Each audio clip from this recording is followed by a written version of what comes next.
எம்எல்ஏவாக ஆனார். அவர் எம்எல்ஏவாக ஆனதுக்கு பிறகு சட்டமன்றத்தில் தலித்துகளுக்கு நடக்கும் கொடுமைகள் குறித்து எத்தனை இடத்துல பேசியிருக்கிறார், அல்லது தனிச்சட்டம் இயற்ற வேண்டும் என்பதை குறித்து எத்தனை தடவை ஒரு ஃபோர்ஸ்ஃபுல்லாக அழுத்தம் கொடுத்திருக்கிறார் சட்டமன்றத்தில் எத்தனை தடவை அவர் போயிருக்கிறாரு, அங்கு பேசின பேச்சுக்கள் என்ன, எழுப்பிய கேள்விகள் என்ன, சட்டமன்றத்தை தாண்டி வெளியில எம்எல்ஏ.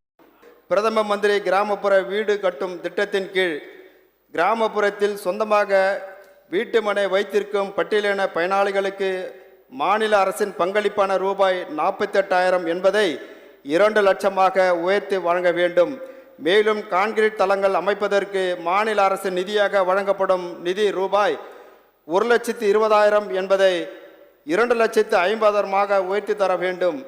வன உரிமை சட்டம் 2006 படி ஒரிசா, ஜார்க்கண்ட் மாநிலங்களில் பழங்குடியின குடும்பங்களுக்கு வனப்பகுதியில் 10 ஏக்கர் நிலம் வழங்கப்படுவது போல் தமிழ்நாட்டிலும் பழங்குடியின குடும்பங்களுக்கு வனப்பகுதியில் 10 ஏக்கர் நிலம் இந்த நிதியாண்டில் 1000 ஏக்கர் நிலம் அவர்களுக்கு வழங்கப்பட வேண்டும். பழங்குடியினர் அடர்த்தியாக உள்ள நீலகிரி மற்றும் சேலம் மாவட்டங்களில் பழங்குடியின மாணவர்களுக்கு கல்லூரிகளில் இடம் கிடைப்பதில்லை.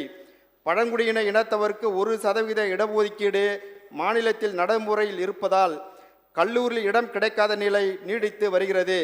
பழங்குடியினர் அதிகம் வசிக்கும் மாவட்டமான நீலகிரி மற்றும் சேலம் மாவட்டங்களில் கல்வியியல் கல்லூரி மற்றும் கலை கல்லூரி